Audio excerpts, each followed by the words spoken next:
Good afternoon, everybody. My name is Michael DeAngelis. I'm Senior Associate Director at Career Services, and I am also the co-host of our podcast, CS Radio, which we are about to premiere the second week of September. We'll be back with an all-new season of career topics, so we're looking forward to that. This afternoon is the second of our two-day intensive looking at job and internship essentials. And we've got a great lineup of career services staff here with us today. First, I'm going to bring up onto stage my podcast co-host, Mr. Natty Leach. Natty, welcome. Thanks, Michael. Hi, everybody. Natty, what are you going to be talking to us about today? Today, I'm going to be talking about interviewing. But interviewing kind of comes last for a lot of the job search stuff. So there's going to be quite a few people going before me who are going to help you get to that interview stage before I start giving my tips. Great. Well, if you tuned in yesterday, you heard her talk all about consumer products. Today, I'm going to bring up our Associate Director, Laura Braj. Laura, welcome. Hi, excited to be here for round two. Today, I'll be talking to everyone listening about some networking tips, specifically how to leverage your LinkedIn profile. Fantastic. That is one I always tune into and go, man, I really got to brush up my own LinkedIn profile. Coming up next, it is our Director of Undergraduate Career Initiatives and, spoiler alert, a newly married man. It's David Ross. Hi, David. Hi, Michael. Great to be here today. And I will be sharing more on the topic of cover letters and hopefully providing the inside scoop. That's fantastic. Cover letters, always one that I've had a lot of students ask me about. Are they really necessary? Do I have to really write a new one each time? So I'm sure we'll be tackling all of those questions. And last, but certainly not least, we have our Senior Associate Director for our engineering team. It's Jamie Grant. Welcome, Jamie. Thank you, Michael. Thank you. I'm so pleased to be part of this illustrious panel and talking with you all today. So thanks for having me. It's great. And Jamie, you're going to be talking about resumes, right? Oh, yeah. That's my special topic today. Fantastic. Well, that's going to be our first topic. I want to let everyone know who's watching. If you have any questions, please put them into the chat. We'll be answering questions as we go.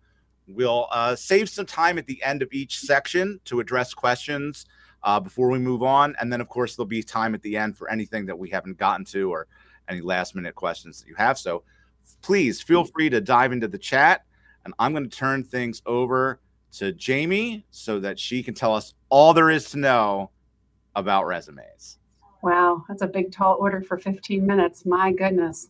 All right. Well, I will do my best to pack it in since we were hoping to do all of this in an hour, which is I don't know. How do you do it all in an hour? But I wanted to talk about today, from student to industry professional. So what are some best practices that we can think about?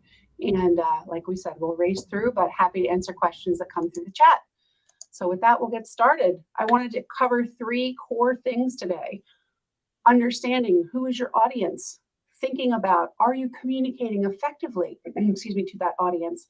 And lastly, and the most important, are you connecting your present and past to your future? So we always want to be future-minded, and anybody who's ever worked with me in my office, my students, my advisees, even my own children will tell you, my mom does these hands all the time, right? Keep your focus outwards. Keep your focus on where you want things to go, not where they are or where they've been. So we'll talk through that today. So what is a resume? I figured we'll do some level setting. A carefully curated document prepared for your reader. Like I said, always outwardly focused. We want to align it with the requirements and the qualifications sought and by your employer that you're targeting, and keep it focused on your actions, your contributions, your accomplishments as a way to show how you've added value. And that is probably the single most important thing to think about as you're deliberating how to share your experiences. How did I add value in that role, in that opportunity, in that volunteer work that I might have done? You're going to be organizing this. You want a resume to be organized to highlight your most relevant experiences and all of the things that have brought you to this point where you feel ready to take this next step. It's the primary introduction of you as a candidate to the employers or the hiring managers that you might be targeting. So we really want to keep that focus on how do I make sure that they're getting the value of who I am as a professional candidate from this 8.5 by 11 sheet of paper, right? And again, keeping it externally focused. Who is my audience? What do they want? How can I speak to the requirements that they have? The easy stuff, right? Formatting, 1 page. If you're within 5 years out of school, 1 page, you should be sticking to that. And for fields like consulting or anywhere you're doing resumes for focused on communication skills or being succinct or making pitches, negotiations to business people, you got to keep it tight, right? Like a comedian, keep it tight 5. Keep your format down to 1 page. And we can help you with that as advisors. We're very, very good at being succinct. 1/2-inch margins, fine. Simple, 10 to 12 point font. We don't need to be real fancy with this. Bring the fancy during the interview. Bring the fancy to your cover letter, which David will talk about in a little bit. And the layout's going to be unique to you, usually including education. It's your primary credential, right? It's going to be what gets you through the door. Your skills, coursework, experience, leadership activities, projects, publications, honors. The list could go on and on. The section headers are unique to you. The way you choose to organize your information is going to be focused on what you're seeing your audience prioritize and the qualifications they're looking at. So if the first bullet point of requirements isn't you should have been the winner of the Intel Science Prize, but you're the winner of the Intel Science Prize, and if you are, my goodness, hats off to you. That shouldn't probably be the first thing that you list, even though it might be something for which you're incredibly proud and want to hold on to and share. This is a tough one to let go of what we want it to be and think about what it needs to be for the audience that we're targeting. What a resume isn't, like I was mentioning with the Intel Science Prize, everything you've ever done. I have seen resumes that have been pages, some that go back to grammar school. I mean, I've seen a lot in my 25 years of advising. So really making sure that you are curating this carefully and making it tight. It's not a list of responsibilities you've been assigned, things that were told to you, like I said, with the hands, rather than you doing while you're there. It's not a universal template. You can't have just one and think it's going to get you into a bunch of different arenas that you want to be in, right? You have to really think about what's good for this particular type of audience. It's not going to be the same as your roommates, your friends, your siblings, your parents, whatever it might be. It's just not going to be the same. It's going to be you. It's unique to you. And it's not written from the point of view of what you want to share, like I mentioned before, instead of what they want to know. And it's never, ever done. So really keeping that in mind. This is draft mode. As a college student, even a young alum, you're amassing experiences, taking new classes, joining new clubs. Things are moving pretty quickly. So you're going to be looking to this and updating this pretty often, sometimes sending one resume to one employer and 3 weeks later sending a different version to another internship posting that you see or job that you find. And that's okay. You're allowed to evolve. You're allowed to change. And so is your resume, and it will. So moving as quickly as I can through this, resume common issues. Descriptions don't match what you actually did, and we'll look at some imagery to help us with that. The descriptions, like I said, are of tasks that were assigned, not the skills that you used, the actions you took. You might be assuming some common knowledge of an experience or research that you've done. Your language choice might be a little bit problematic, or maybe not the language of your target audience. So really adapting to that vernacular of what they're using is the way to go. That resume, like our image shows here, is the bridge between you and that employer. It can allow for misinterpretation. We don't want the employer to read something and not have the same thing in their minds, like picturing something different than what you really did. There might be no shared contextual experience. So context where you're able to add it, whether that's quantifying things or giving some scope or scale to the impact that you had, that really helps to create that shared context. And frankly, especially if you're in a technical field or you've been in a really specific kind of role, the reader, who could be a fairly new recruiter or a hiring manager who doesn't always look at candidates like yourself, they just might not understand. So we really want to make sure that we make our wording clear. When you write assisted in 2 projects, you might think about all of these skills, right? Wow, assisting in these 2 projects gave me the ability to communicate, manage projects, work across disciplines in my team. I presented to this huge audience at the end of the summer, and I see a lot of my students involved in research because I'm one of the engineering advisors to do this. But that's in your head. And if you think to yourself, well, I'll talk about that in the interview, unless your resume makes that impact, you're not going to get that chance. So we really want to make sure that this bubble of thought isn't what the employer is left with, because they don't know how to interpret your experience. You are the expert in your lived experience. It's in your power to share how that makes impact for where you want to go next. So think about those transferable skills. You're tackling in your college coursework complex subject matter and projects. You're managing your time, you're working in teams, and I don't care if that's in your fraternity, on your club sports team, in your 2-week-long project that you did in Stat 0104, right? Whatever the course number is, you're doing lots of team projects. You're working independently as a student often, gathering information, paying attention to details, leveraging technologies and techniques, adapting and to changing requirements, presenting your work, sometimes to the degree that it's exhausting, right? So you're doing all of these things all the time. You might not phrase it that way, but these are definitely things that employers are looking for in industry. Think about too, in sharing your experience, we're trained in academia, as I was as an undergrad in the social science and a researcher in a grad school, to talk about what our work is about, the objective of this project, the goal of this research. It's the antithesis of what an employer might be looking for.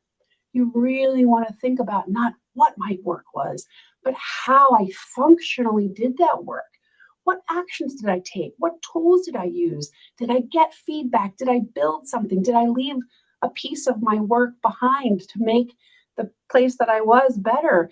90 to 95% of the time, that's sometimes where, right? That only applicable piece might be how you worked, not what you worked on. So try to separate those 2 ideas and really make sure that chronologically, your bullet points make sense. They walk someone through the story of what that experience was all about. Your wording makes a huge difference. Like I said, take action, use those externally pointing hands, right? No responsibility is included. You can mix with different fonts, avoid some complete sentences. You don't need things like articles and even punctuation, right? A, and, the, periods. Don't worry about that. And quantify when possible. And you'll hear people just off the top of their head say, just quantify, add a number to every line. There should be metrics all over the place. But remember what I said about context. You really want those numbers you're sharing to help you tell a story about the impact that you made in an experience that you're helping with your language, your reader to understand. Those action verbs that you can try, you can start with basics like assisted or helped or completed, but we want to push you further, right? Get a little bit more descriptive. Think about how verbs represent skills. I systematized as a way to organize. I investigated as a way to research. I instructed or motivated or individualized an educational plan, depending on what your area of specialty is. We've got verbs for communication and people skills, creative and leadership skills, data skills. Working with data is pretty much a priority in a ton of industries these days. So thinking about when you were able to work in some of these different areas in the projects that you've done is great. Employers are looking for someone who can speak the language that they're talking, who can use relevant keywords. They're looking for an excuse to put you in the no pile, right? We really want to make sure that that's not where you end up because your resume just didn't share how great you've really been in all of these experiences that you've taken on.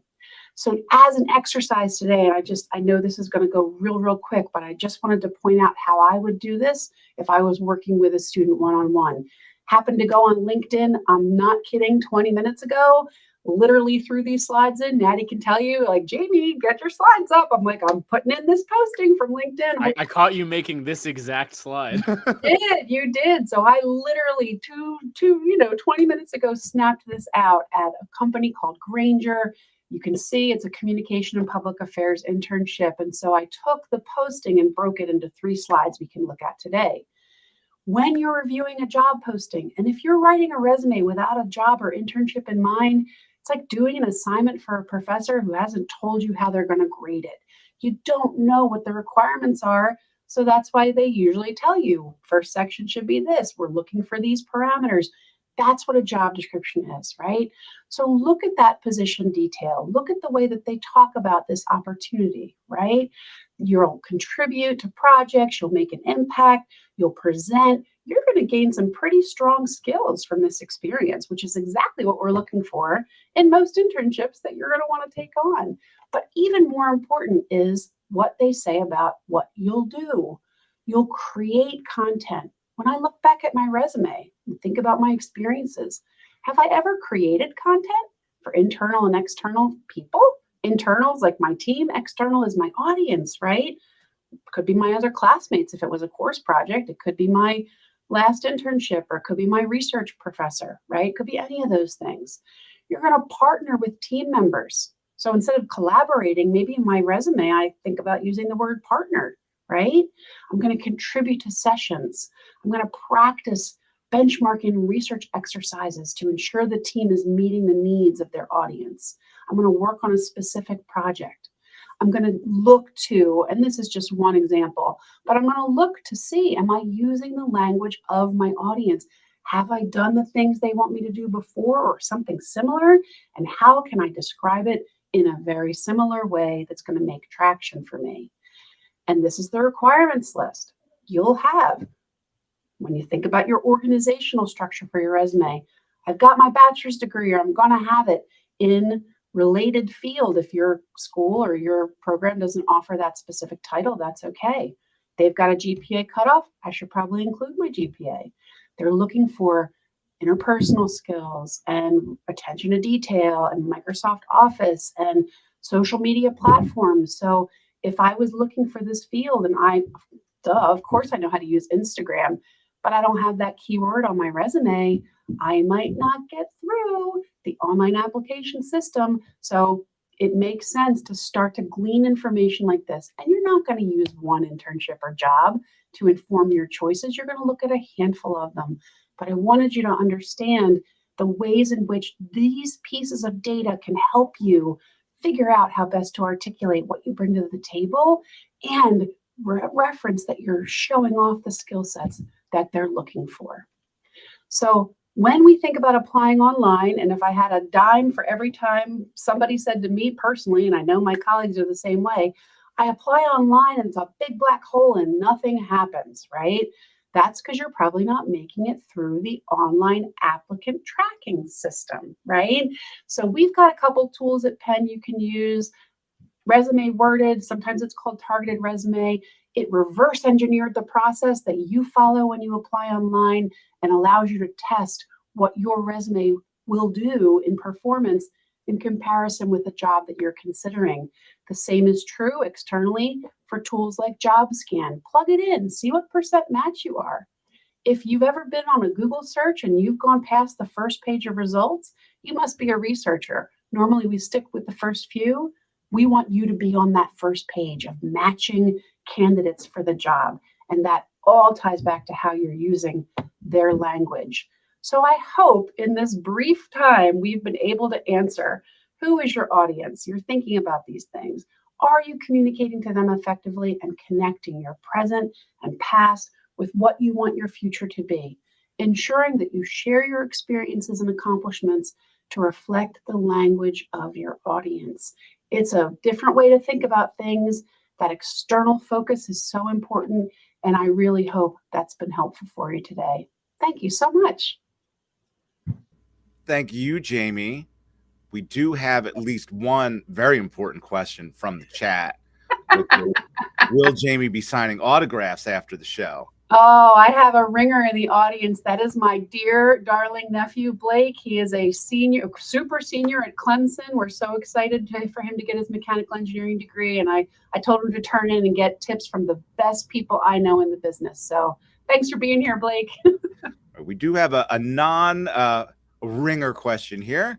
How can I create effective bullet point statements? Oh, that's a big question. I would definitely think about starting with that strong verb, trying to connect it to what your target audience is focused on in terms of actions you'll take, adding those quantifiable context details, and really ensuring that every bullet tells a story, paints a picture about how you made impact. So work with an advisor like us one-on-one. We have opportunities to meet. It's going to be a little tight at the start of the school year because we're quite busy, but PCAs in our office, we've got graduate assistants, we've got all kinds of advising opportunities and other workshops you can come to too. That is the thinking about who your audience is, starting with those strong verbs and really thinking about your impact made is, in my mind, the easiest way to think about writing the best and most effective bullets. All right. And one thing I wanted to mention too, when you talk about quantifying things, I hear all the time people be like, oh, well, it's not an impressive number. It's not a big number. But that's not always what it's about. Sometimes quantifying can help show the context in which you did something. And sometimes working with a smaller number set means that you paid different level of attention to those things, or that you were working with that data set in a different way than you would have something that was massive and big. So don't get too much in your own head when you're thinking about this, because it's still just useful context for the reader. Absolutely. Good point, Natty. All right, we got a couple of questions about including interests and hobbies on your resume. So I'll open this up to everyone. What should I include in interest section? And what are some of the most memorable interests that you have seen on a resume? Oh. As an engineering advisor, I don't get to see a ton of interests, but I think it can add a nice dimension to showing that you're a human being in addition to being an excellent potential professional for what you're trying to get to. I'd have to say some of the most memorable interests I've seen, and again, engineering, right? Building a humanoid robot.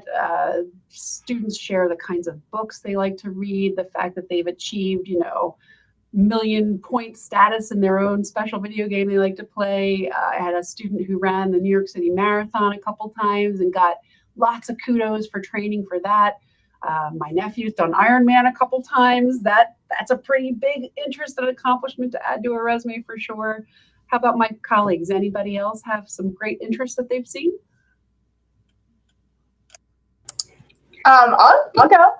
I'm particularly kind of enthralled when I see a big variety of interests on a resume. So I've seen things from like international cuisine to like running marathons, right? And kind of the juxtaposition of those two things allows you to see how dynamic, right, that person is. Not saying that that's an expectation, right? But think who you are as an entire person. As an avid reader, right? That's something that I put on a resume.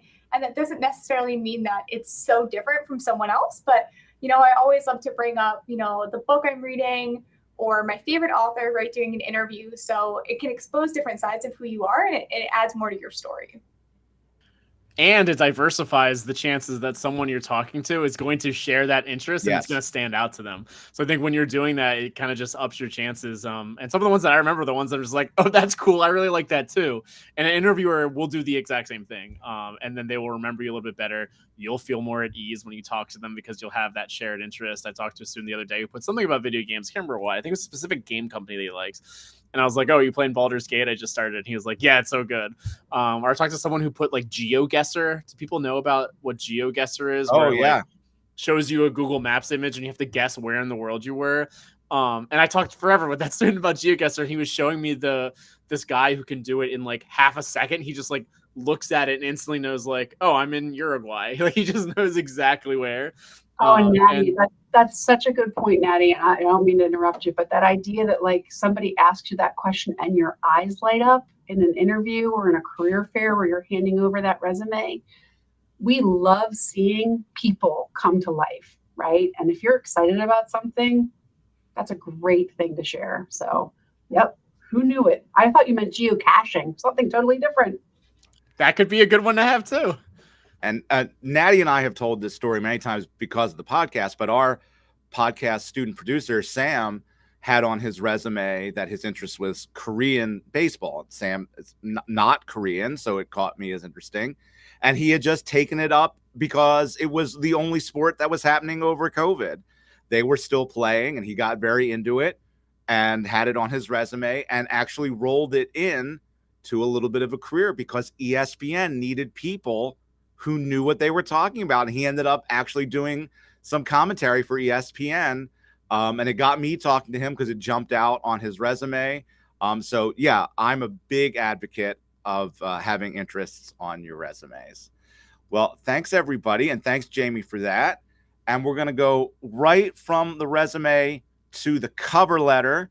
So David, if you, do you have a presentation you're going to share with us? I do. So we can get that queued up. And Michael, I think there might be another question that came in if you want to. Oh, great. In the chat? Mm-hmm. I see. Yes. Oh, I'll grab that one. In a general sense, should a skills section be prioritized above experience? I will try to answer that in less than 6 to 10 seconds because recruiters will review your resume in less than sometimes 6 to 10 seconds. I always put skills first because I'm looking for anchors to pull somebody in to my document. In my experience section, I can talk about how I applied those skills, but I always like to see that education skills and have them spelled out for the audience based on, like, we're looking at that job description, Instagram. If you're a social media person, communications person, that's great to know. So I love skills first. I think it's a great place to put them. I'll just add, and for engineers, that's like perfect, or anything even beyond engineers, anything that has a really specific skill set, showing that you at least meet, like, yeah, I have these, can work. For like a lot of general fields, it doesn't matter as much, and people are used to kind of seeing at the bottom. So sometimes if they need to look, their eyes will jump down there. But for things like if they need a specific coding language, or you're applying to a social media marketing position and they need people who are experts at Instagram or TikTok or something like that, making sure that you're highlighting that first can work really well. But it does depend a little bit on the job and the industry for how you want to choose to do that for yourself. All right. Awesome. All right, David, I'm going to bring up your presentation here and let's learn all about cover letters. Excellent. So let's talk about cover letter essentials. And in terms of thinking about a cover letter, again, we want to start to set expectations and explain a little bit more about what a cover letter is. We realize that some people might not have written a cover letter yet or are not as familiar with that as part of the application process. So let's explain what a cover letter is and what's the purpose. So when we think about the cover letter, think about it as an intro to your application that's a supplement to your resume.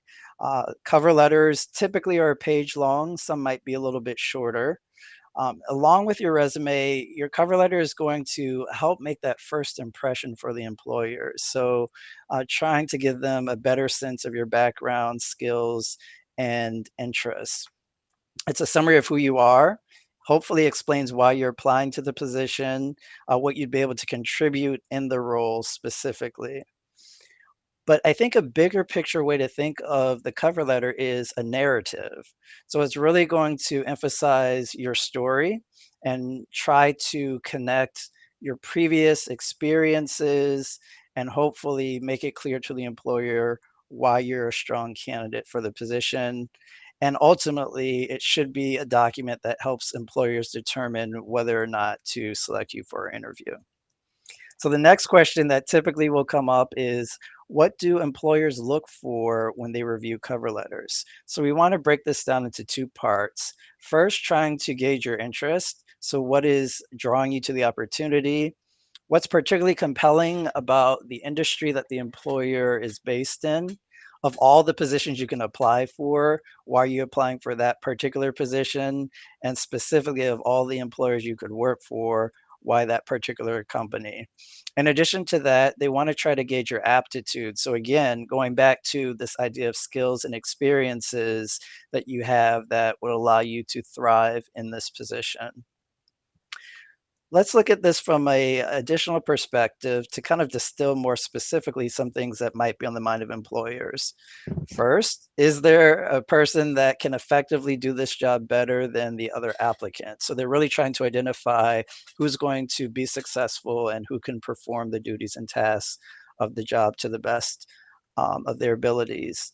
Also, somebody that understands what the employer is looking for. So when we think about the position description, does your cover letter really make a case for addressing the qualifications, requirements, or things that the employer values as they identify candidates? Somebody who can quote unquote speak the language. So what that basically means, are you familiar with the jargon that's used in the industry? Do you have an understanding of different ways that people might communicate things? And can you demonstrate that as you're writing your letter? Does it uh, approach being very similar to the language that you might see in the position description or is commonly used in the industry? Somebody who understands the organization and what might make them unique and can make a case that they would be able to join the company and be very successful. So thinking about this idea fit from that perspective, communication is always important. So your writing style and your ability to communicate will be assessed. Relevant keywords. So Jamie talked about applicant tracking systems earlier. So similar idea with cover letters, making sure you utilize those effectively, and in essence, trying to make a case to avoid having your application not be selected. So when we think about the volume of applications an employer might receive, there are any number of reasons that might seem arbitrary that they can use to winnow down that list to a more manageable number. So you want to try to structure your cover letter effectively so you do not end up in the pile that's not selected for the interview. As we think about goals specifically with cover letters in mind, again, it's getting the interview. I know sometimes people think about the cover letter in the context of being offered the position, but keep in mind the stage of the process you're at. And with your application, you're really just trying to drive that interview, which I know we're going to cover a little bit later on today. Telling your story, again, qualifications, think about ways you can contribute in the position itself. So if you understand the role and understand it clearly, you might have a vision for this is what I can bring to the employer. These are some things I think I can accomplish. Thinking about your voice and your style. So cover letters can be written in different ways, different perspectives. We'll show you some ideas on one approach you can take, but keep in mind it really should be authentic. So think about your style, your voice, your personality, and hopefully that shines through in your writing. And also thinking about showing your research and your preparation on the understanding of what the job entails. So whether that's again at a minimum looking at the position description, whether you've had a chance to speak with other people who maybe formerly worked in the job or have worked at the company in the past, you really want to make sure that you're clear on what the job entails so you can tailor your cover letter effectively. So there's this idea that a picture is worth 1,000 words. So again, the cover letter should ideally help the reader see or imagine, not simply just tell or restate why you're a good fit for the position. As you prepare to write a cover letter, some of these things I mentioned a moment ago, but you really want to make sure that you're trying to align it as specifically as you can to what the employer is looking for. So we talked about understanding the position description, researching the employer. Research can be done in a lot of different ways. That could happen through individual conversations with people who, again, work at the employer or previously have worked there in the past. It could be through articles you find online about what the employer is engaged with, new products, new services, things that are gaining acclaim in the news. So that can be helpful to help understand what the employer is looking for and what might their priorities be. So you want to also make sure that you're stating why you're interested. Sometimes people jump to while I'm qualified for the job, and that's important, but adding in information on why you have an interest in it is good. Best practice as well is to draft your resume in advance. So most commonly people will have a version of that ready to go, but knowing what you're going to present on your resume might make it easier to think about what you want to focus on in the cover letter. And then thinking about a few examples. So be careful not to try to cram so much onto a page, or again, try to include all of the relevant things that you think an employer would want to know in a cover letter. It's really just picking a select number of examples, ideally 2 or 3 or so, that can help you illustrate those skills. In terms of etiquette or additional considerations, think about the tone of your writing. So the same thing can be communicated in different ways. So we always recommend taking a professional, positive approach and be confident. So think about the things that compel you to apply for the position and why you would succeed in it, and be mindful of that. So don't dwell on maybe the things that you might not have in terms of what the employer is looking for qualifications, or things you're uncertain about. So always be confident in yourself as you think about writing your letters. Try to avoid making excuses in the standpoint of, we know that people are studying a lot of different things here at Penn, and your studies can prepare you for a variety of positions in a lot of different ways. So even if your major or concentration doesn't directly align with the position you're applying for, don't feel like you have to apologize for it. You can certainly think about what you've learned through your studies that's applicable or transferable, and also think about other experiences you have that would be compelling to the employer. Don't repeat everything that's on the resume. So again, the temptation might be, if I've mentioned on the resume, I should mention in the cover letter, but that's not necessarily true. Just think about the bigger picture and the most important things to highlight. If there are things that you think might be questions for employers, you can try to proactively address them, but again, take a positive approach to it. So don't draw their attention to something and just say, well, I don't have, or in spite of this, but just think about ways to maybe add context and perspective that an employer might not know, but might help put things into context and make it clear for them to understand. You also want to think about why the employer. So, from that perspective, it shouldn't necessarily only be what you hope to gain from your experience. It should be how the employer might provide opportunities that you would be interested in, that you would be able to also make contributions. So, there are any number of reasons why somebody might be interested in the employer, and intuitively, we want to think internally about that, but also think about connecting that to why you think your interests can help you make contributions in a powerful way. So, in terms of breaking down the cover letter, we want to break it down to 3 parts. First paragraph, really the intro, thinking about the research you've done, explaining your interests. Second would be the middle paragraph. So, really the body, the content in terms of your qualifications, what differentiates you as a candidate. And then that final paragraph to kind of bring things together and close your letter. So, in terms of the intro paragraph, think about reflecting on the following questions. Who are you as a candidate? What are the skills you bring to the table? And what roles or opportunities are you applying for? You can think about it from this perspective. I'm excited to bring these 2 or 3 things to this position. And then using those 3 things you mentioned in your intro paragraph as separate paragraphs in the body of your cover letter. So here again is just one example of one way you can structure a letter, or the intro paragraph in your cover letter, I should say. But as you look at this example here, it takes a very personal tone. It shows a connection with the organization. Now, I completely understand there are some organizations where that connection might not exist, but the idea is that it's not just something that is generic. It really does connect to the individual, and then they're able to leverage that personal connection and segue into other aspects of their background that are relevant, and really make a case for why this position makes sense. So just wanted to show you one way to structure a intro paragraph, but again, use your voice and tailor it to the audience accordingly.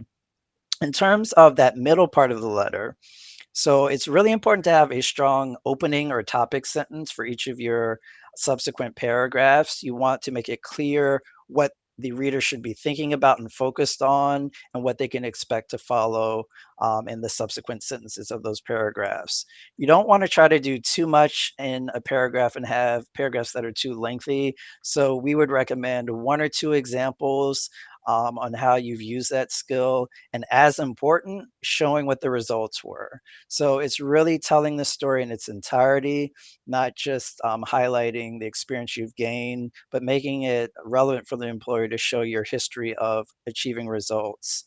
And trying to be specific if you can, particularly with the results side of it. Don't get caught up in some of the niche details and background part of your story too much. Then you want to connect those examples to how you'll be able to add value. So in other words, this idea of transferable skills that was mentioned earlier, you want to replicate that in this forum as well, and where you think you can make contributions. And then just replicate that for additional paragraphs. So that should give you a framework to work within, but again, you have a lot of leeway in terms of how you want to write that for yourself.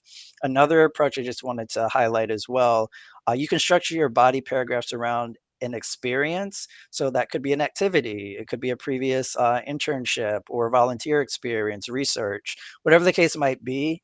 Using that as the basis in your opening sentence, and then unpacking that and making that relevant for the employer. So that's another way you can approach the structure of your body paragraphs. So here's another example. This one is looking at a student who has a life sciences background. And again, you look for those things that stand out, accomplishment. So showing a emphasis on how they can make an impact, adding some relevant context as well to help the reader better understand the situation, showing their specific involvement in terms of their contributions, and then trying to connect that back to how that will prepare them. And look at the end of that paragraph as well. Contribute is another strong word, and trying to do that quickly. Those are things that can get an employer's attention, and connecting it to what they know about the employer. And then as we look at the concluding paragraph, this is typically the shortest part of the letter. You're basically summarizing those things you might have alluded to earlier, why you're qualified, reiterating why the organization and position is a good fit, anything maybe you've picked up in your conversations or your research, just to kind of show that you've taken the initiative. And then in terms of etiquette, thanking the reader and explaining those next steps you are awaiting. So here's one example of how a concluding paragraph could be structured, and it just kind of reiterates those points and summarize that succinctly. So as we think about strategies, being clear and concise is important. So being efficient, trying to utilize each sentence strategically, trying to use verbs. I really appreciate Jamie's slide earlier with some great examples for you. So thinking about selecting those verbs carefully and trying to pick things that will help convey and bring your story to life. And you'll see some short examples below. Transitions are important. So as we think a bit again about this idea of this narrative, you don't want each paragraph to seem isolated and have that be disjointed in your writing. You want to think about, how can I segue, and what transition statements would be helpful. And I can't emphasize this enough. Proofread, particularly for positions that really focus on attention to detail. Some things you might think about words that sound very similar or spelled differently. So you want to make sure that you are proofreading in different ways, not just relying on spell check, but also reading through and making sure that everything makes sense. Here are some resources that might be helpful for you in terms of writing your cover letter. So the first one's a little unintuitive. So Big Interview is actually a resource that does have a series of modules that you can look at. And these are three things within Big Interview: the cover letter curriculum. And then within their resume curriculum, they have a section on writing persuasive cover letters. And then within their written curriculum, there's cover letter advice and examples. Of course, in career services, we have our cover letter writing guide as well as additional information that might be helpful for you.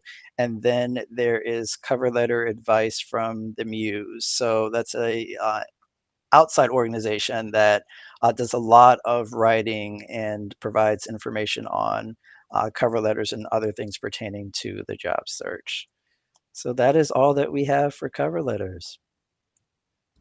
Thank you, David. A big fan of the Muse over here. I'm always glad when they get a shout out. We've done some partnerships with them. We've got some questions. In fact, we've got the question. I think it's the one that comes to front of everybody's mind. This is from Christoph. if a cover letter is optional, should you submit one, especially considering the extra time it takes to write one?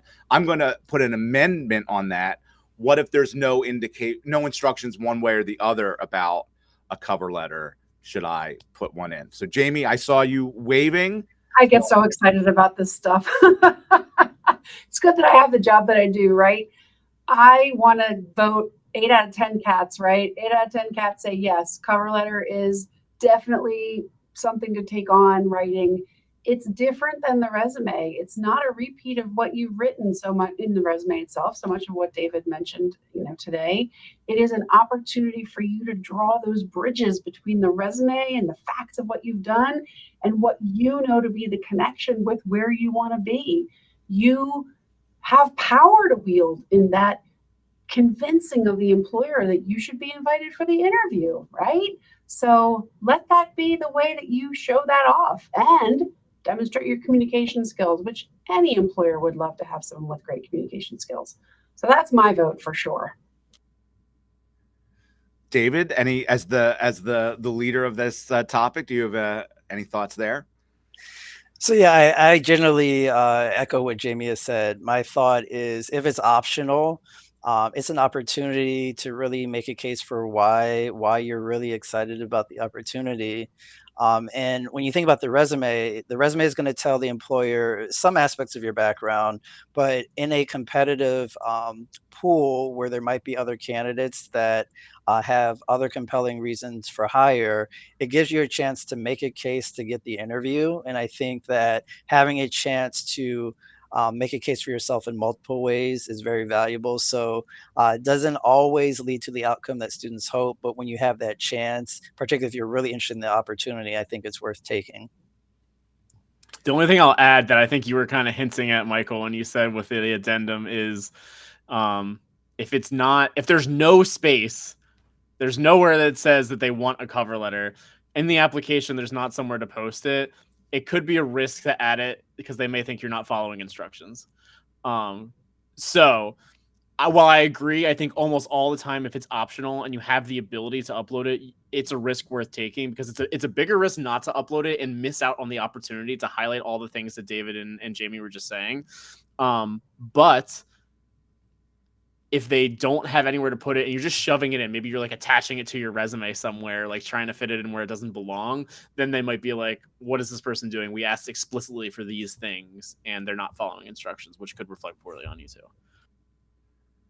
Yeah, I would say following instructions is definitely important. As someone who just posted a job where we did ask for things beyond the resume, but the website does not force you to upload anything other than the resume. The folks who are not uploading the two other things we asked for, a letter and some supplemental material, they're going not to the top of the pile because there were explicit instructions to please include that. And so we really do take a lesser view of people who don't follow the instructions.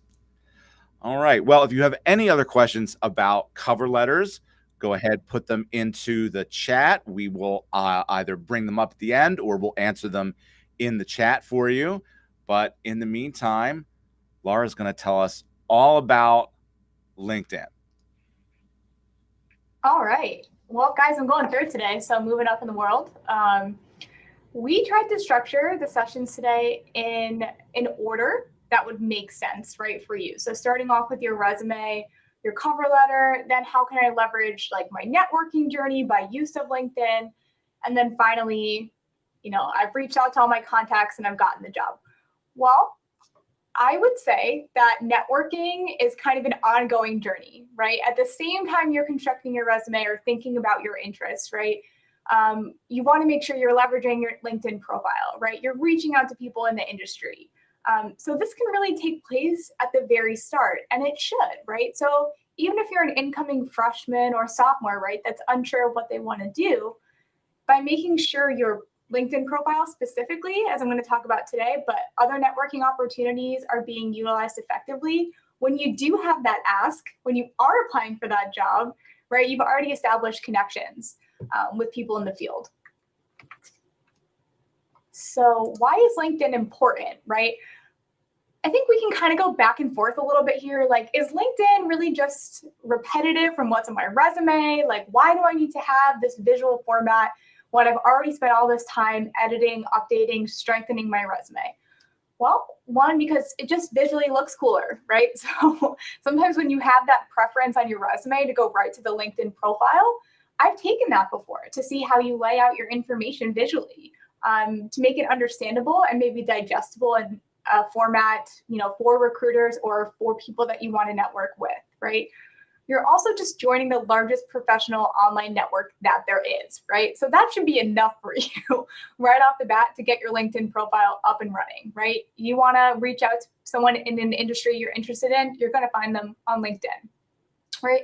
It's also for building your brand and your goals, for forming and strengthening professional relationships, right? So you might find that maybe your first contact is someone that you had an internship in the past, but you notice that they know someone that's currently working at an organization you're applying for a job at, right? So you can kind of see the network relationships and web, if you will, to continue to grow and strengthen the bonds that you already have, right? So again, learning about different careers and industries is really important. And then when you're ready, finding that job and internship. Okay, so I do think there's 4 major parts of your LinkedIn journey, right? And they kind of really don't go in any specific order. They're always flowing, right? You're always exploring new opportunities. Even if you're not necessarily ready for a job or internship, exploration is a lifelong thing, right? Learning how to position yourself. This is something that's going to change for every single internship or job, right? You may be looking to change careers, or you may be looking for a particular industry, but within that industry, right, there are different job titles you want to focus on, different skill levels. Then, of course, searching, right? How do I use LinkedIn to leverage my search process and make it more effective for me? How do I do less work, in essence, right? Are there different alerts I can set up? And then again, right, networking.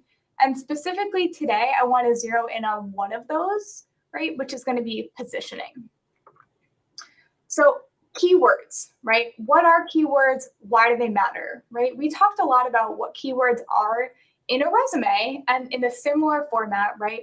Your keyword should appear in a few sections within your LinkedIn profile, right? So things like your headline, your summary, and your experience sections should all include relevant keywords for the particular job, internship, industry you're trying to get involved in, right? So similar to the applicant tracking systems that I believe Jamie mentioned earlier, right? Which is basically just a machine that's reading your resume, and they've reverse engineered it with the resume worded and targeted resume platforms. Recruiters actually utilize a platform called LinkedIn Recruiter for searching for candidates, right? And they're doing this exactly by keywords. That's how they search for relevant and experienced candidates, right? So if you know this, right, in your mind, just like you would alter what you see on your resume or what you have on your resume, you're going to do the same thing to your LinkedIn profile, right? And we'll talk specifically about these 3 different sections and how you can change and leverage it to help increase, right, your searchability, right, and to help you network faster and more efficiently. So on the bottom there, I just have a small little fact. Add key phrases from job descriptions to your profile in 3 possible places, as mentioned before. This increases your chances of being found by 40%, right? So yeah, it's more work. It takes time, right? But do you want the job, right? The benefits are almost there, outlined for you. So first part of this, right, is going to be this perfecting your headline, right? So of course you want a good, clean photo, and I'd love to talk to you guys more about that on another day, but the headline specifically is what's going to come right after your photo. So my name's on there, right? What is my headline? I'm a career development professional, mentor, and advisor. These can be up to 120 characters, right? Look for similar jobs or internships that you might want to be involved in one day, right? How are people in that industry describing themselves? What keywords are they using? How are they being creative, right? You don't just want to copy someone else's, right? You want to gain inspiration from those things. What speaks to you, what doesn't, right? Create multiple headlines, right? Do this ahead of time. Pull up a Word doc, a Google doc, right? Say, if I were applying for a consulting role, this might be my headline. Or if I know I want to eventually work in the healthcare field, how would I describe myself or want others to think of me, right? So the best headlines contain, as a general rule of thumb, between 7 to 14 words, right? So this will help guide you in how long or how short you want your headline to be, right? You don't want to say something like career development specialist, ready to serve all your needs, right? Like, then it's going to read more like an objective statement as opposed to like a quick snapshot of who you are, right? So how do you do this effectively?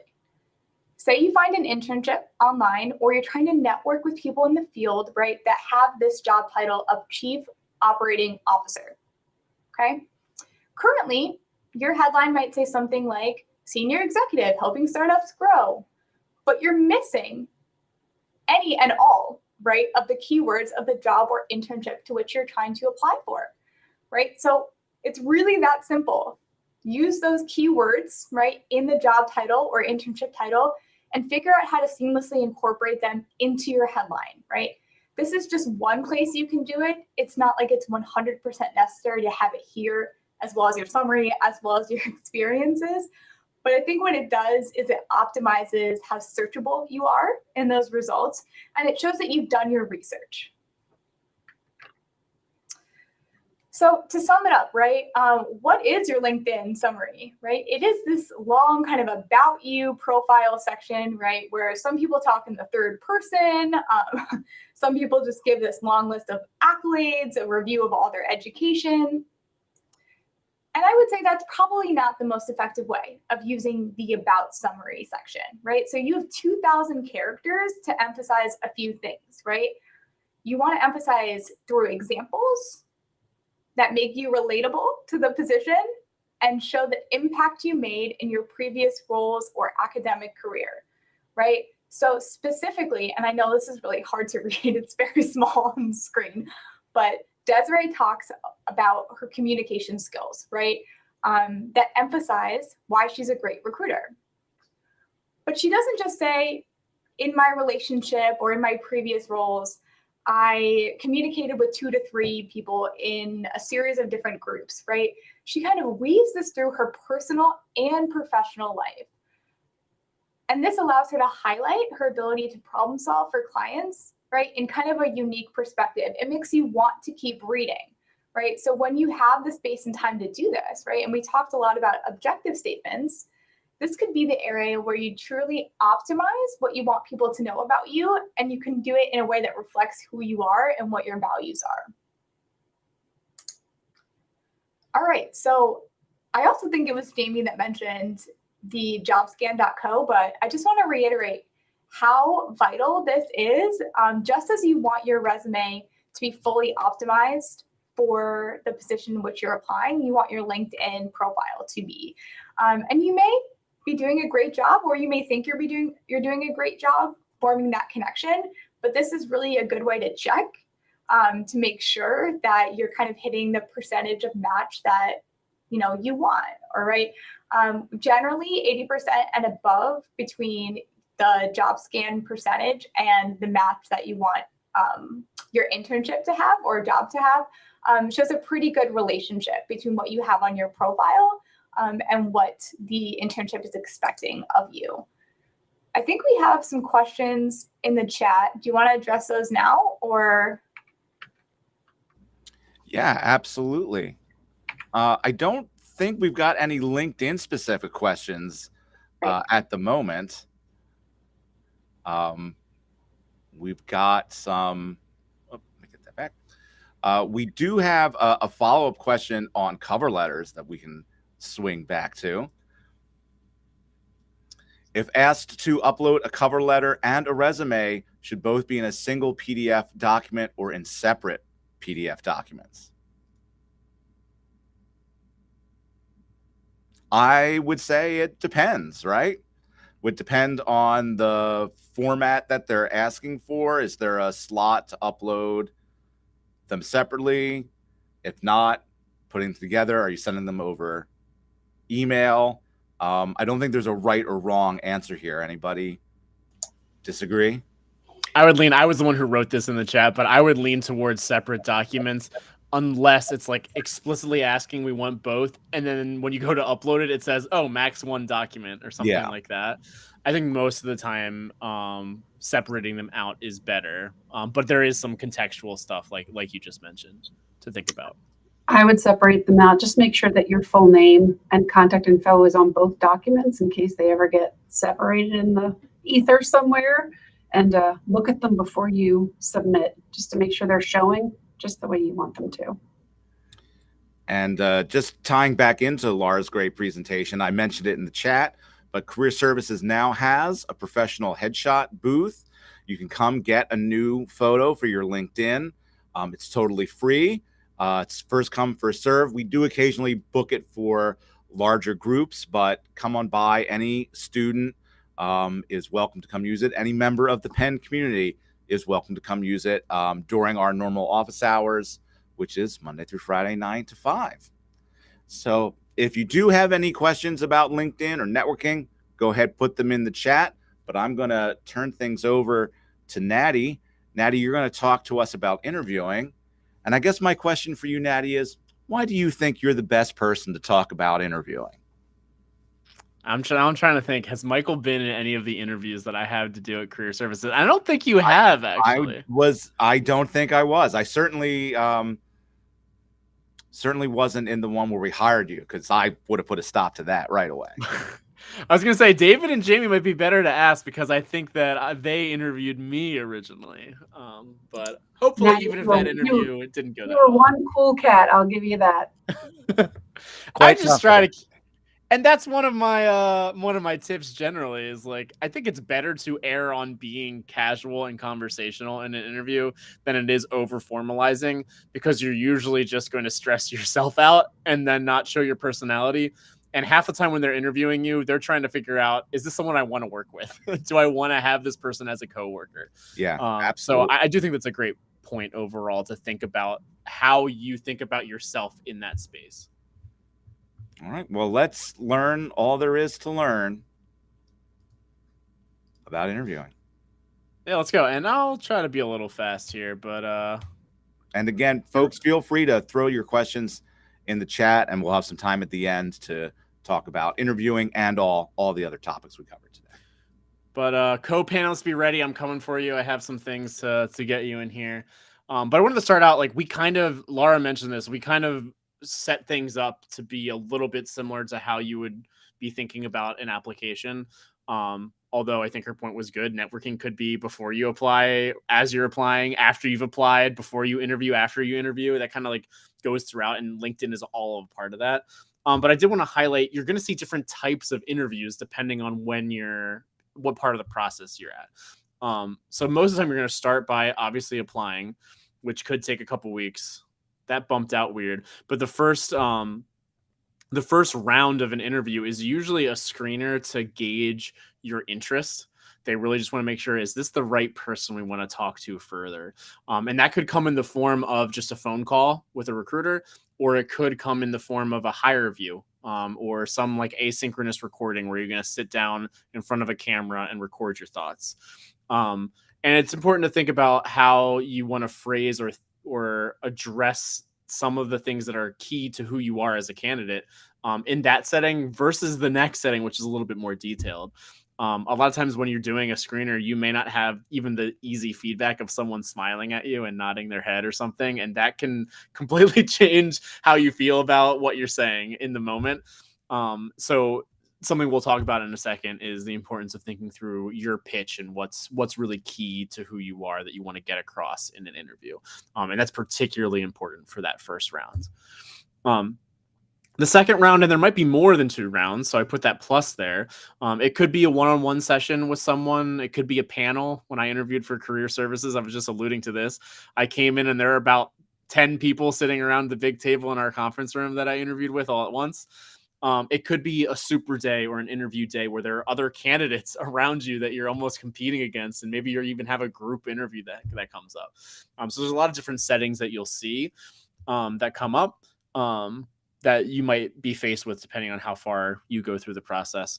Some companies and most companies, you should consider it being a quick screener and then one-on-one session, and then they'll let you know how they feel. But larger companies may add some of those extra rounds that I mentioned.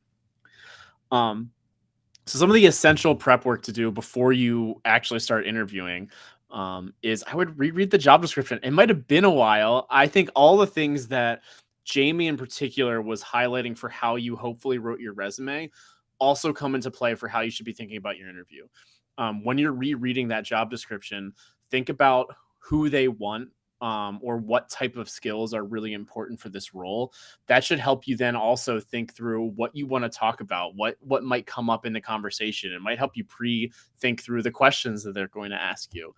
And that goes into the next part of rereading your resume itself, to pull out some of those skills of where you've worked or utilized them.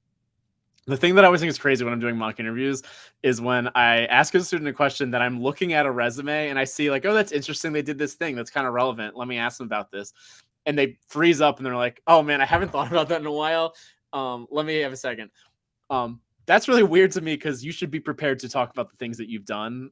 So at the very least, be ready and think about some stories that you can attach, especially to things you've already shared with them. Maybe you wrote it in a cover letter or maybe it's in the resume itself. Although there will be times that you're going to have to provide that context to them. They may not be looking at your resume. So think through which ones you want to highlight the most. Maybe there's a few that stand out, but don't be blindsided if they do have your resume ahead of you and pull something else. And then look at the company's online presence. This could be as simple as stalk and figure out who you're interviewing with. That can make a huge difference, not only from understanding where that person is coming from. If you realize one person is a part of this desk or this team, they're going to have this perspective on how I interact with them in this role or in this internship.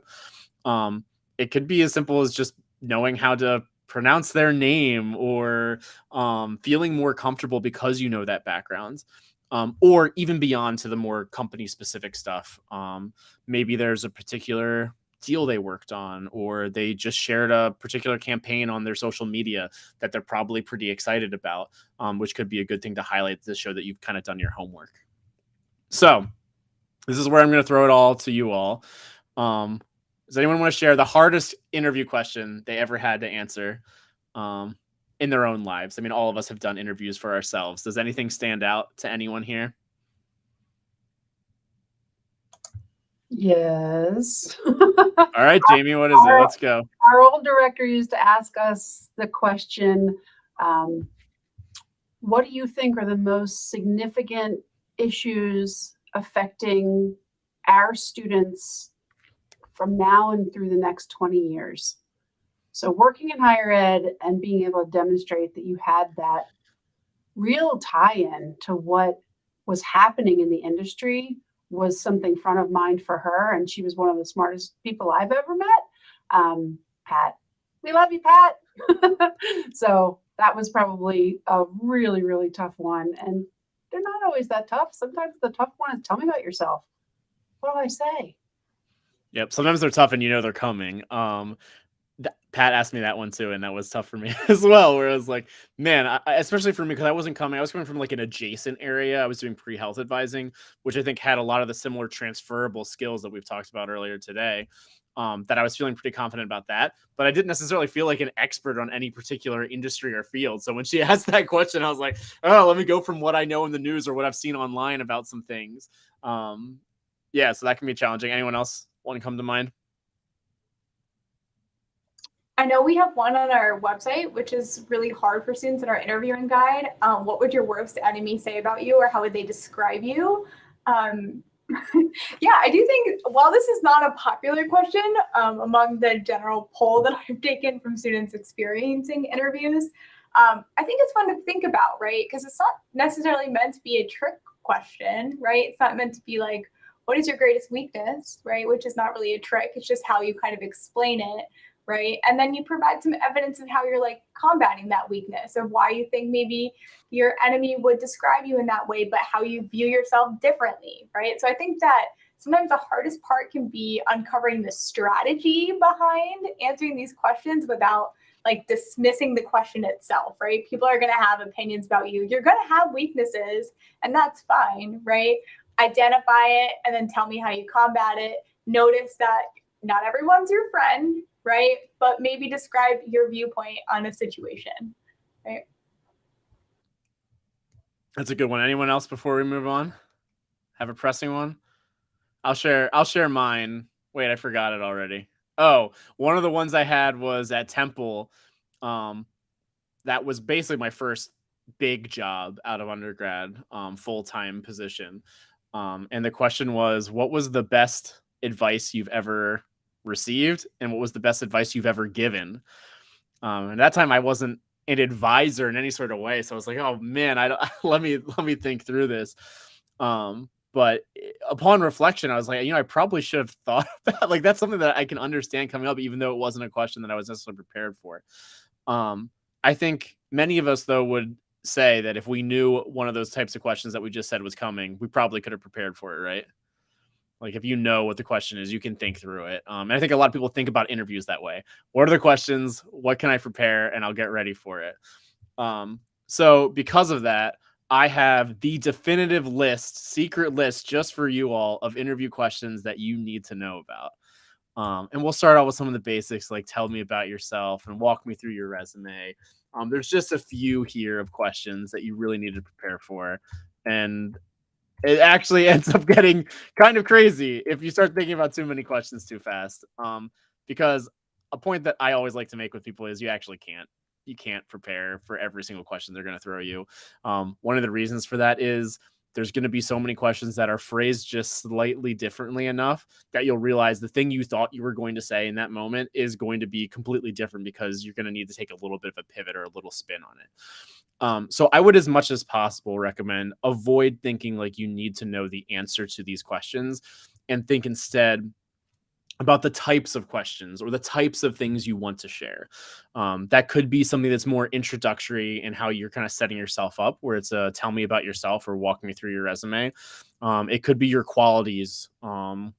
Things like what's your biggest strength, or Laura mentioned what's your weakness, which is a question I hate, by the way, because I feel like it does often feel like that, like gotcha, or they're basically asking you to lie half the time or choose something that is so irrelevant of a weakness that you're not shooting yourself in the foot and hurting your candidacy in some sort of way. So that could be tough. But think about your qualities, just like Laura was saying too about like what would your enemy think about you or what would your friend think about you. What are your experiences? This goes into a lot of what everyone else was saying today about the skills and things that they've gained either through the resume or how you're talking about that in a cover letter or on your LinkedIn profile.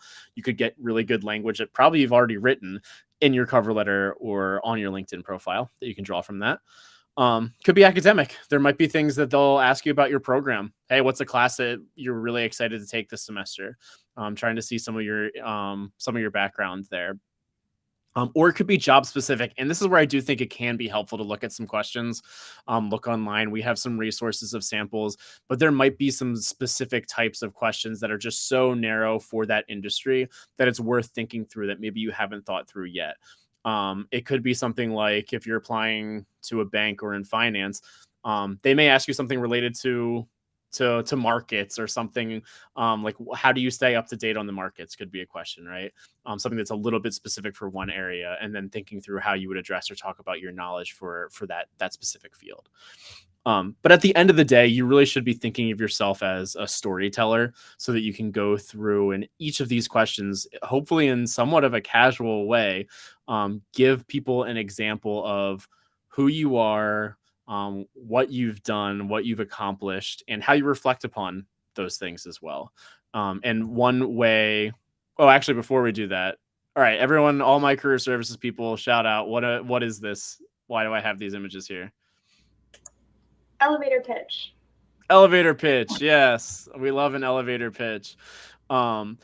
At the very least, the biggest thing to prepare for is this tell me about yourself or that pitch that you want to give at the start of an interview, because almost every interview is going to start that way. After that, it's the Wild West. They could ask you anything, right? But you should have at the very least some pitch to kind of describe the basics of who you are, why you're talking to them. One way that I think helps is to think through, you're aiming for usually pretty short, a minute-ish, would be a good target point. You could even go a little bit less or a little bit more. You can start with the basics of who you are. That could be, I'm a junior in the college studying such and such. But try to transition that into the things that either maybe something about what you've done recently. You could look into the past. I recently just finished my summer internship in this thing, and maybe pick something out that stands out about it. But then I think the thing that helps the most is tie a bow on all of that. Think of giving something back to your interviewer that lets you say, and that's led me to kind of that future view. What do you think about yourself in the future? Or how does this relate to the company you're talking to? Maybe that's your opportunity to twist it and say, and because of the work that I've been doing this last summer, it really has motivated me to be passionate about X, Y, or Z that's related to that company. The thing that I was going to go to was the STAR method earlier. It's another way to think through those questions. This is a pretty common way that almost any question you could fit into this response. So if you're more comfortable with the idea of, even if you don't know what question they're asking you, you can probably give a response that fits in well to this format based on the different stories that you've thought through and the different things that you have available to share. So starting through the situation of what you're asked, of where you were at, the task that you were faced with, how did you respond to that task, and what was the action, and what was the outcome. And I'm going to skip through the example. We have lots of examples online, but I kind of, for time, want to keep moving. I was going to make people practice, but I won't pull any teeth here and put people on the spot. But these are types of ways that you could do it. It doesn't even have to be, people often think of STAR example for like, tell me about a time when. And so one of those could be you solved the problem. But it could be something as like, how would your friends describe you? And you're probably not going to just say creative.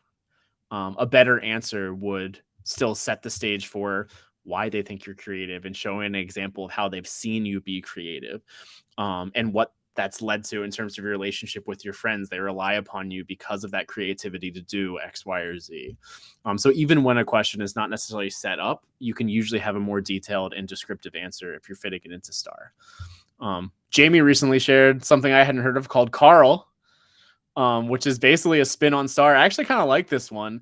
So context, action, result, learning. One of the things I like about this is that it gets right to the action pretty quickly. I think if you're focusing too much on the ST here, you can get lost and you can spin out too fast of going too far in the background. So if you just do quick, brief context and then jump right into the action of what you've done, I can see that being particularly useful when thinking through it this way too. At the end of the day, though, it goes back to the storytelling. You don't need to know fancy acronyms or need to think of the exact letter that you're at.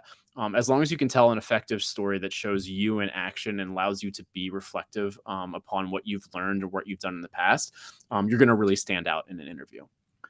I want to just lastly highlight some of our career resources that can help for interviewing. Some of these came up. I have Big Interview there. David mentioned that as a way for cover letters, but there's also really great customizable ways that you can create little mini interviews for yourself. I think these are particularly good because you can record a video of yourself and watch it back.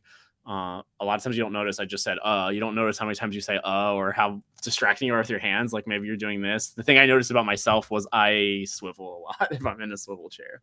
So you might pick up on these things that you didn't otherwise realize by watching that. It also mirrors really well higher view, which is pretty common for some of the bigger employers that need to do that as a first phase screener interview. But there's a lot of other good ones on here. This is directly from our Learn How to Interview section of our website. We have some specific resources for the case interview, which goes a little bit more in depth. It's a very specific way of thinking through a business problem, or a finance technical mock interview guide that we have that goes through some basic accounting 101 and gives you at least some of the language and things that'll help you address. They ask you some broad, what do you know about this concept? You'll have it there.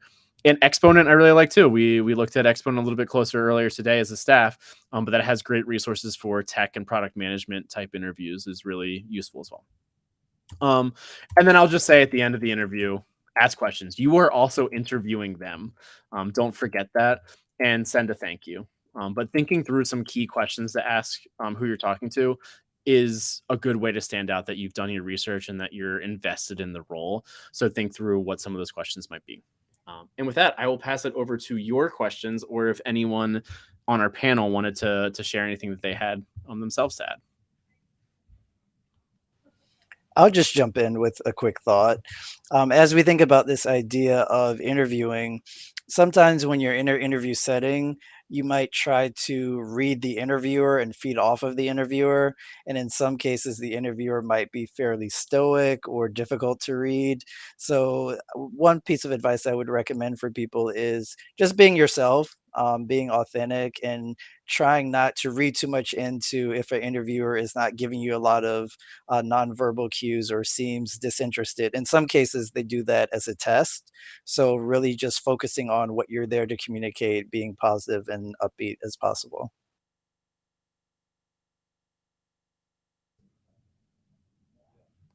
Michael's muted, but he's showing a question that just came through in the chat. Yes.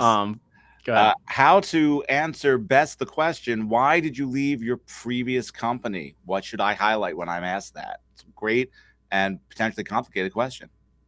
It's a great question. And one way that I usually recommend that people think about this, it's similar to a weakness question. I kind of alluded to this earlier, where they're asking you a weakness question kind of as a way to see how you manage bringing something up that either you twist it into a strength or you find something that doesn't necessarily matter for this particular role. That could be one similar way that you address this question. You could think through twisting it into a strength, highlighting the things that are completely different about that past job you were in that you know are actually more what you value, more along the lines of your skill set for this new role. That could be a really good way that you lean into the strengths of highlighting specifics of this new employer. If you're going to list anything, you always want to be as positive as possible. You don't necessarily want to allude to something negative that happens. So you usually want to avoid being like, oh, I hated doing this or something like that. You could potentially bring up something that doesn't fit in well, especially if it's totally different. But like I mentioned earlier, you don't want to shoot yourself in the foot. You don't want to say, oh, I hated working with clients directly, so I'm applying to this more analytical role because you think it's not very client facing. But in their mind, they're like, no, we need someone to talk to clients too. We need someone who's a good communicator. And you might hurt your candidacy that way. So that's one thing that I think about with that question. I would maybe say that being goal-oriented in your answer could be really important, right?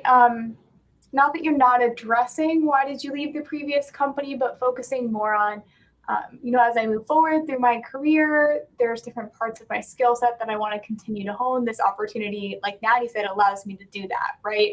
I want to continue to grow in my profession, right? So, instead of saying that I wasn't given the opportunity there to expand, right, I'm now finding a place where I can do that quicker, better, faster, or expand on more things than I ever thought possible in a previous role. So that's always the way I tell students and alum to approach it. It's like, think about what your goals are, right? Something led you and attracted you to this new job, right? So maybe focus on that, and it will help guide your answer to be more positive anyways. And I would just add to kind of build on what Laura mentioned, it's a good opportunity to show the research you've done and show that you understand the company you're speaking with now and why they're appealing to you. So you can kind of turn this around and really use it to your advantage to show that you know what you're looking for in an organization, your focus, you're setting those goals, as Laura mentioned, but this particular employer is offering what you're looking for, and these are the reasons why. All right, we're almost at time, but we've got one more great question. This one about internships. Other than Handshake, where are good places to find internships? Ooh, I think we all use LinkedIn to find internships. They've got some nice filters in the jobs part that you can narrow things down, although the filters are never perfect. So don't be confused if they start showing you full-time jobs. I like Indeed too. I think Handshake and LinkedIn are both opt-in, so employers have to choose to post there. Indeed's a web scraper, so it's going to pull opportunities if you have your keywords right from a variety of employers who may not either be thinking about Handshake because it's not on everyone's mind, or have the finances to post on LinkedIn, which can be really expensive. Industries have specific search tools. We talked a little bit about that yesterday too when we did our deep dives. Yeah, I was going to say, each of us mentioned some specific industry ones so if you missed yesterday, you could get some for a few of those industries, but we highlight a lot of those also on the specific communities of our website. So many of the ones that we mentioned yesterday are in those communities, but if we didn't cover a particular industry yesterday, there's more of those that live in there as recommendations. There's even more that we probably didn't even put in there that would exist too. Sorry, Michael. Yeah, I would also recommend, particularly if you're looking for something local to campus, Campus Philly is a great organization. They always have internships. They work directly with their employers to highlight local things. So if you are interested in trying to do something near campus in the city of Philadelphia, that's a great place to look as well. All right. I said that was the last question, but we got one more, and it ties into Natty's interviewing. So let's wrap up with an interviewing question. How long should I wait to follow up if I haven't heard back from the interviewer, or when should I follow up? So the first part is I would follow up right away. In the form of a thank you. So start by thanking them at the start and do that as soon as you can. There's really you can't really do that too soon. I would essentially aim for the first 24 hours or so to send a quick thank you that just says really appreciate being able to talk to you. An ideal thank you also highlights maybe something that you all talked about to show that you were really tuned in. Could also give you an opportunity that if you wanted to expand an idea that maybe you didn't have a chance to, you could do a little bit of that. You don't want it to be too long, but adding some substance there that's specific is a great form of follow-up. To get to the heart of your question, if you've already done that, I would wait at least 1 to 2 weeks, probably 2-ish weeks. And then to send a polite, shorter, hey, thanks, still really interested in the opportunity, would love to hear more. And basically leave it at that to see. What you don't want to do is just bug them constantly. But if you're doing no more than one every couple weeks, or just the 1-2 weeks after, just to let them know that you're still available, I think that's a good way to think about it for most places. I don't know if anyone else has more specifics. I'd agree. And I would say before you leave that interview, you should absolutely ask, when should I expect to hear from you? Or I remain, this conversation has been fantastic. I'm so excited about this role. When will I hear from you about next steps? When should I follow up? Because who knows, you might be the first of several weeks of interviews they're doing. Don't always take not hearing anything back right away as evidence that you're not a great candidate, because it just might be that their timeline is long, or the decision maker went on vacation or is out on leave, or who knows. It's usually not about you, right? But ask those questions so that you're clear on when you can expect to hear back. All right. Well, I want to thank all of my colleagues, Natty, Laura, David, and Jamie, for a great 2 days of live streaming as we're gearing up for the start of a new school year. There's lots going on in career services. There's career fairs coming up. Recruiting is starting. So please come by and visit us. Visit the website, careerservices.upenn.edu. And of course, starting second week of September, every Monday, you can hear Natty and I on CS Radio, wherever you get your podcasts. And we will be doing more live streams throughout the year. So be sure to look for that. If you are subscribed to the YouTube channel, get alerts for when we're adding new content. All right. With that, we're going to say have a great afternoon, everyone. We'll see you on campus real soon. Have a great day.